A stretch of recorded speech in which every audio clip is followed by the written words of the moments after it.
Okay, let's get it on. In a count of 1 and 2 and 3, ibigay mo na. And let's have some music. Ayan. Zile yo alergyal mile Parang kulang pa. Zile yo alergyal mile. Oh yeah, dapat yung pinapalakpakan niya. At mas gaganda yan, maganda kung may kasamang sigaw. Palakpak na may kasamang sigaw. Ayan, Coach Ed, bigay mo na. Eto na, here we go. Isa pa, yan na. Aba ka talaga naman, ayan o. Okay. Iyan o, may umirit pa agad. Yes. Zile yo alergyal mile. Ayan, katama naman yan. I like it, I love it, I want some more. May ganon. Yan, so magandang yun. Magandang evening po sa inyo pong lahat. Here again, Coach Ed Soriano, aka Soren Legaspi, ang magandang lalaki ng kaunti. Sa umaga, sa tanghali, at sa hapon, at gabi. May ganon. Ready ikaw na. So magandang gabi po sa inyong lahat at nawa po sumatin pong lagi ang malaking pagpapala. At syempre, ang dakilang kapayapaan nagmumula sa ating Panginoong Jesus. Yan. Just to share with you ngayong gabing ito, at ang atin pong tema ngayong gabing ito ay atin pong pinamagatang, yan, turn your eyes upon Jesus. So a little bit sharing of this, mga kapatid, at nawa ako po inyong samahan, diyan lamang po kayo, at dito naman po ako, at tayo po ay magkaulayo. So let us praise and thank God sapagkat hindi man magandang panahon, sabi nga, whether the weather is bad or good, ang katotohanan ng Diyos po ay nananatiling good. And He is good all the time. Yan.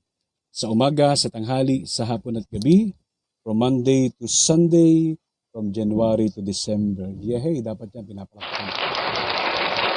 Yung pinakamalakas na palakpak na may kasamang sigaw. Ibigay mo na. Ayan, at sa ating pong magpatuloy, okay, let's take a reading from the scriptures. At ito po'y hango, atin pong matamang tunghayan. Sabi po ng Hebrews chapter 12, verse 2, sa NLT or New Living Translation, and it says like this, allow me to read it. We do this by keeping our eyes on Jesus. So ulitin ko po for the benefit, nakapapasok pa lamang. And it says like this, ayan, okay. We do this by keeping our eyes on Jesus, the champion who initiates and perfects our faith. Because of the joy awaiting Him, He endured the cross, disregarding its shame. Now, He is seated in the place of honor besides God's throne. Parang kulang sa palakpak. At sa wikang sariling atin, ganito pong pagkasabi na maliwanag pa sa sikat ng araw. Sabi po, mga minamahal kapatid, sa mabuting balita, Biblia, ituon natin kay Jesus ang ating paningin. Siya ang nagpasimula at nagpasakdal ng ating pananampalataya. Dahil sa agalakang naghihintay sa Kanya, now take note of this, ang sabi rito, dahil sa agalakang naghihintay sa Kanya, tiniis niya ang kamatayan sa krus at hindi niya inisip ang kahiyan nito. At ngayon nakaupo siya sa kanan ng trono ng Diyos. Wow, grabe. Dapat siyang pinapalakpakan niya. Yung pinakamalakas sa palakpak na may kasamang sigaw. Hallelujah. Praise and thank God. At sa pagkakataong ito, yan, kantayin muna natin yung ating theme song.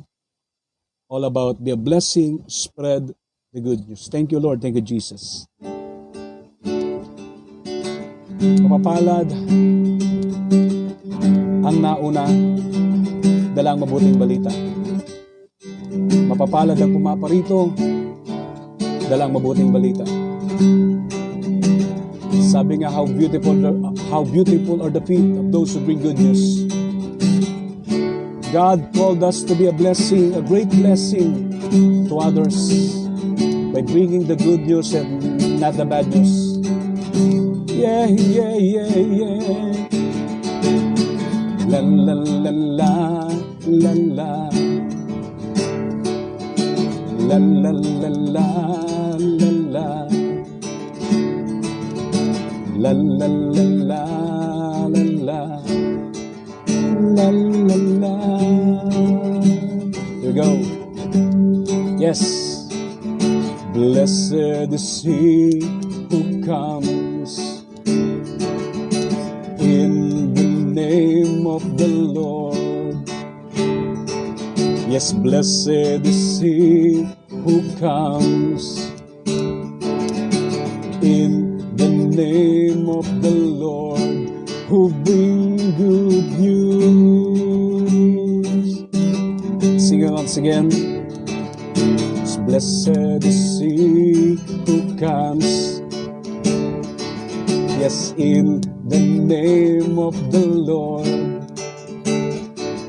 Yes, blessed is he who comes in the name of the Lord, who bring good news. Sabi nga po sa awiting ito, be a blessing, whoa, be a blessing, yeah, be a blessing, spread the good news. Here we go. Yes, blessed is he who comes. Thank you, Jesus. In the name of the Lord. Yes, blessed is he who comes. In the name of the Lord, who bring good news. Wika nga po ng awiting ito. Be a blessing, whoa. Be a blessing, yeah. Let's be a blessing. Spread the good news. Be a blessing, whoa. Be a blessing, yeah. Be a blessing. Spread the good news. Sing it with me. Be a blessing. Be a blessing. Whoa. Be a blessing, yeah. Be a blessing. Spread the good news. Spread the good news. Be a blessing. Be a blessing, yeah, yeah. Be a great blessing. Spread the good news. Spread the good news. Spread the good news. Let's spread the good news. Amen. Yung pinakamalakas na palakpak. Para mas maganda yung malakas na palakpak na may kasamang sigaw, Coach Ed, ibigay mo na. Here we go. Ayan. At sa atin po ang pagkapatuloy, saan man kayo naroon sa labas ng bansang Pilipinas, sa Japan, sa Hong Kong, sa USA, Arab country, anywhere you are in the world, in the archipelago, in the cosmos, in the earth, may ganon. So nawa po sumatin pong malaking pagpapala. At syempre ang kapayapaang nagmumula sa ating Panginoong Yesus. Hallelujah! Praise God! Amen and amen. At sa ating pagpapatuloy, we are talking about turn your eyes upon Jesus. And mag-share po ako sa inyong a little bit song patungkol sa bagay niya. Pero doon lang muna tayo sa chorus, no?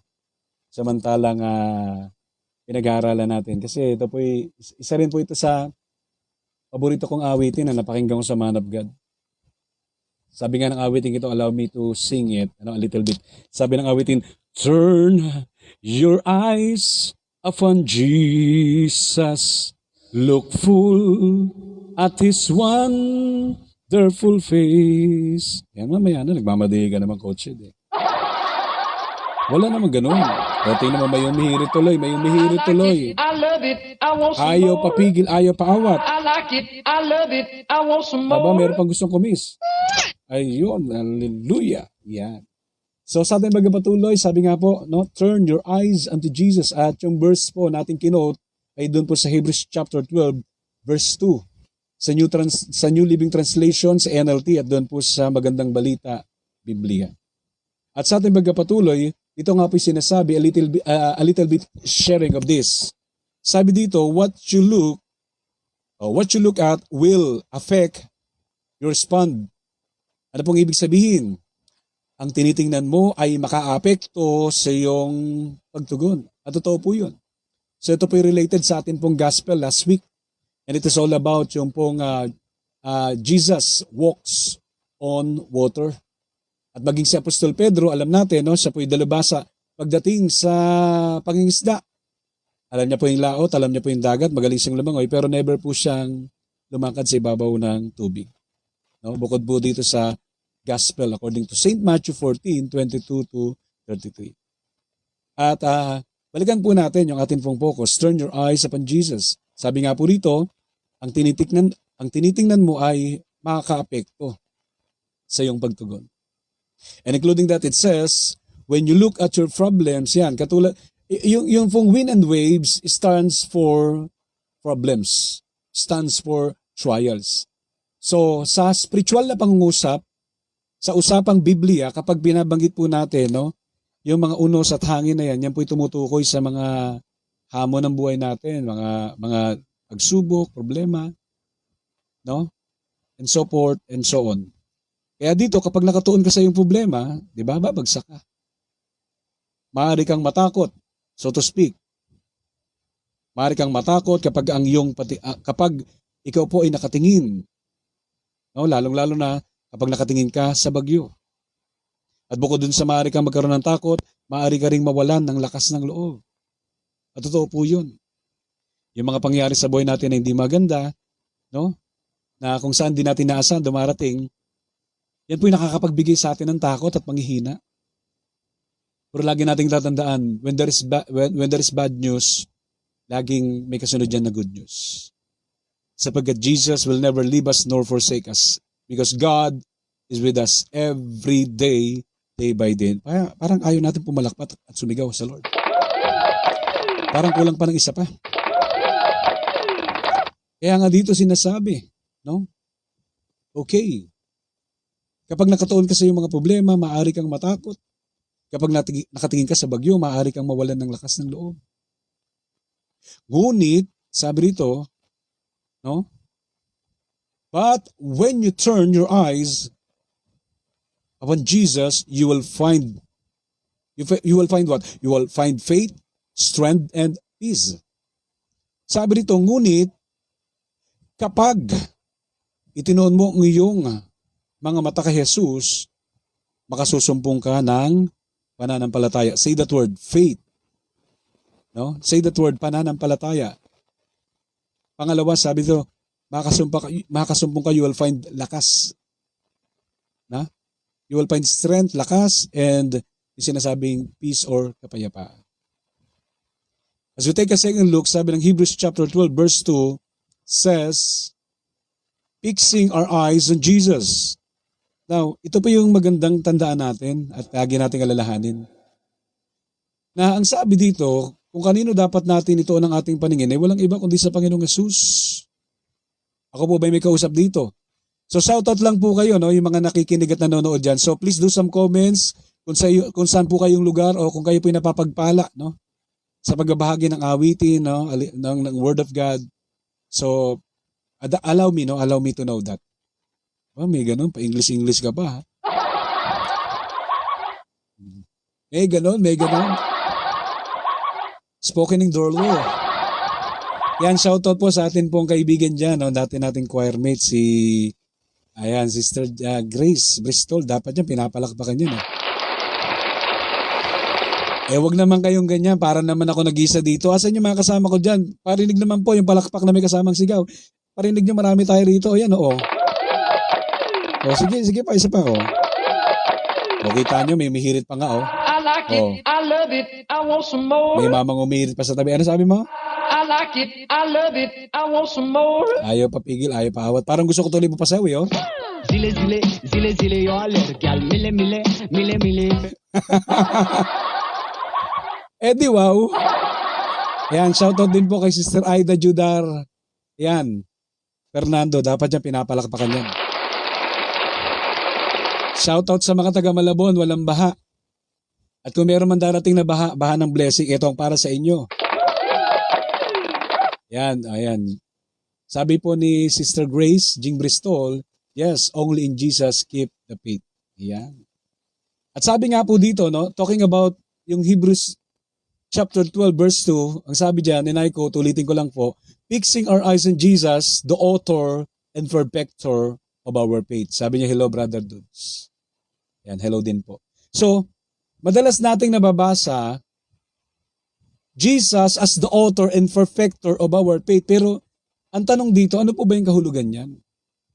Ang ibig sabihin niyan, brothers and sisters, yung sinasabi ditong Jesus as the author of our faith, it simply means, si Jesus ang nagsimula, si Jesus ang pinagmulan ng ating pananampalataya at siya rin ang gumagawa upang ito ay maging ganap.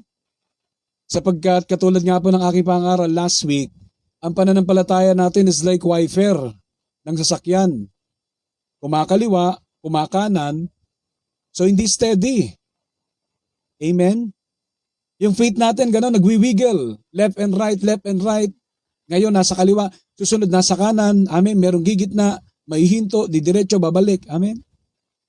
Kaya napakahalaga na dapat talaga yung pananampalataya natin, ang pagmulan niyan ay si Jesus.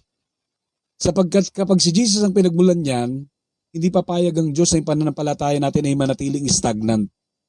Ang gusto ni Lord, just keep the faith and keep it alive. Kasi marami may pananampalataya pero hindi kumikilos. Hindi gumagalaw. Ang gusto ng Panginoon, ang ating faith, no, it moves forward. Kapag English na naman ako, pangalawa na yan. Alam mo, paminsan-minsan, tumatama rin English ko eh. Di ba? Isa pa nga. Ayan. So, pag medyo naasar-asar na po kayo sa boses ko, mag-comment lang kayo dyan.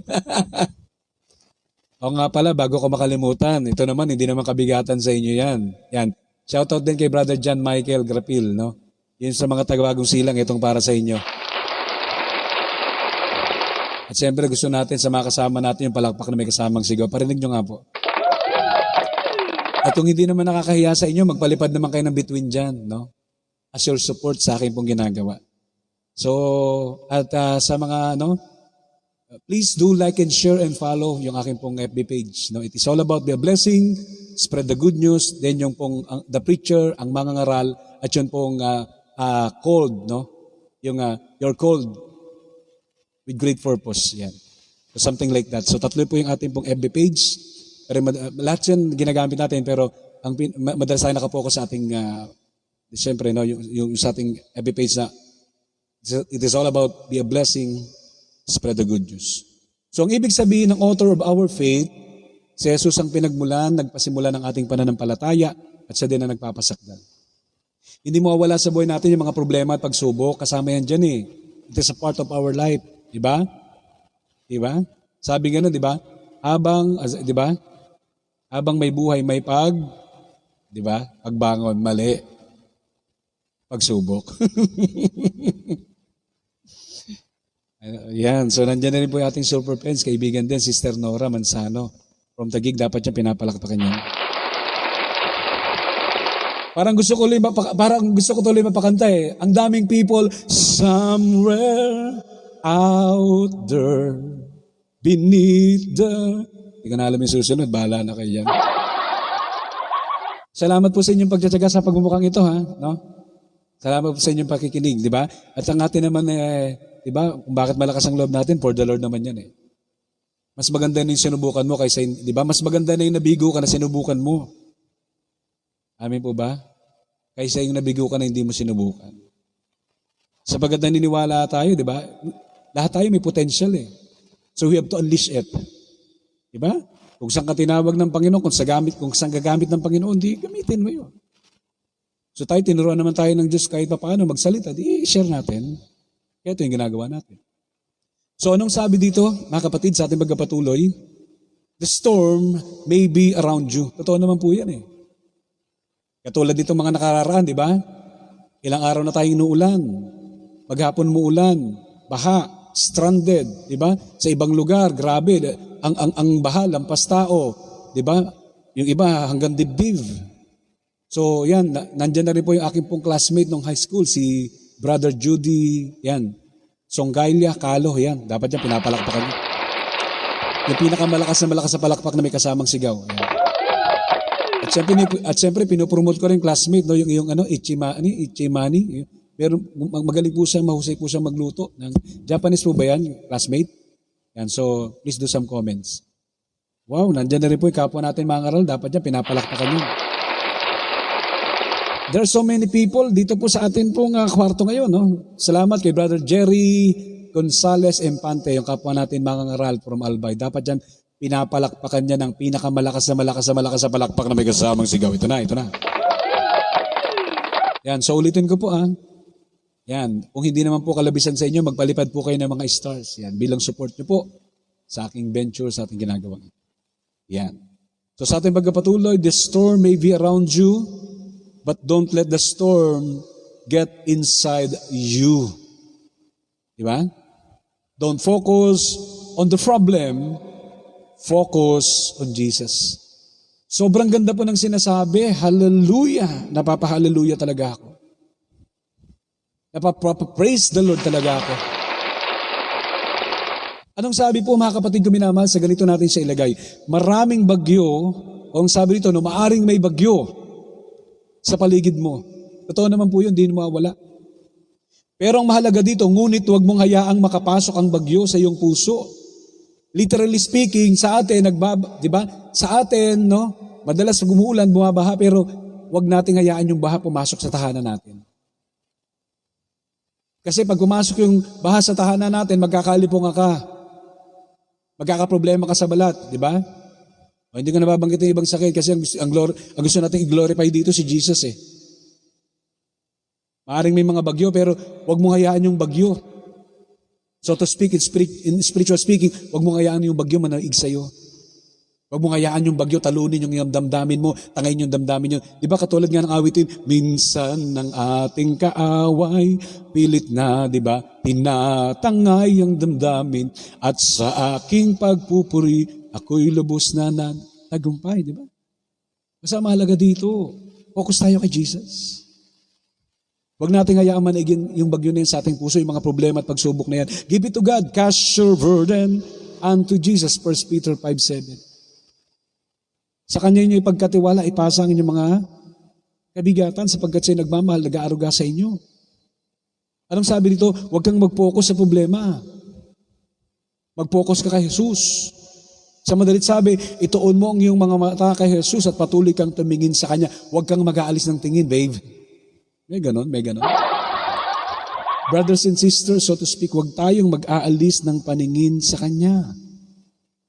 O asa na coach yung kantang sinasabi mo, naisishare mo, ito na nga eh. Huwag naman nagmamadali, di ba? Hintay-hintay lang naman. Pwede ba yung ganon? So ito na po. Yama ang atin pong tema for tonight is turn your eyes upon Jesus. So pagtsigaan niyo po yung aking nakayanan. Pagtsigaan niyo po yung aking pagkanta.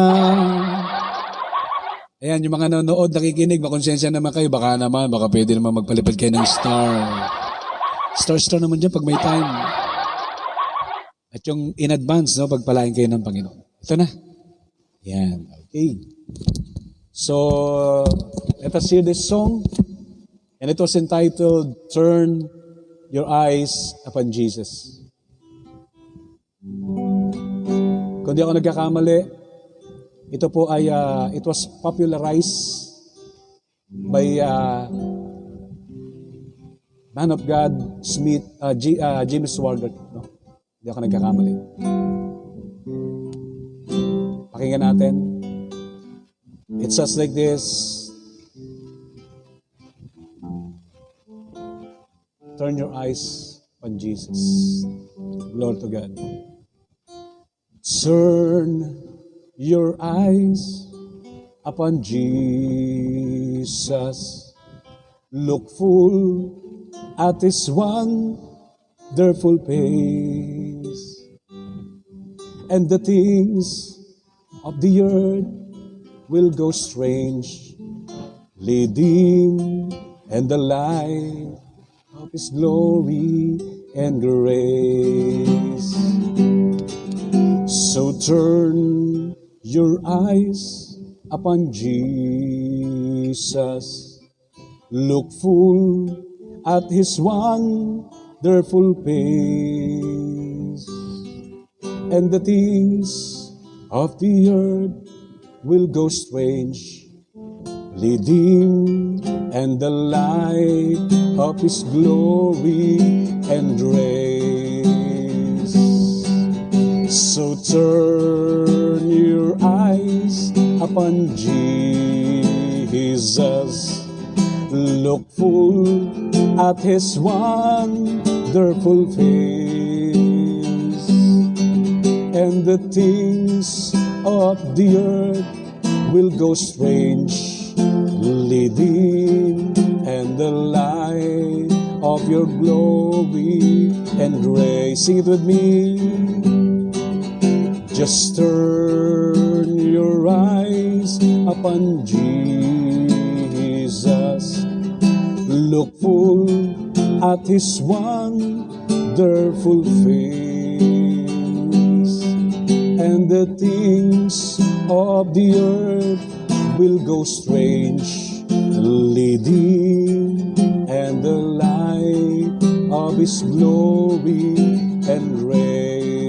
Di tayo mag-asawang kumawit sa Lord. So turn your eyes upon Jesus. Look full at His wonderful face, and the things of the earth will go strange, leading and the light of His glory and grace. So turn your eyes upon Jesus, and look full at His wonderful face, and the things of the earth will go strange, leading and the light of His glory and grace. Yan, dapat yung pinapalakpakan niya. Clap, clap, clap naman tayo dyan. Yung palakpak na may kasamang sigaw, ibigay mo na. Ayan, sabi ni Brother Jerry Empante, ayan, so ayos yan, Brother Red, for the glory of God. Amen, kaya dapat dyan, praise the Lord.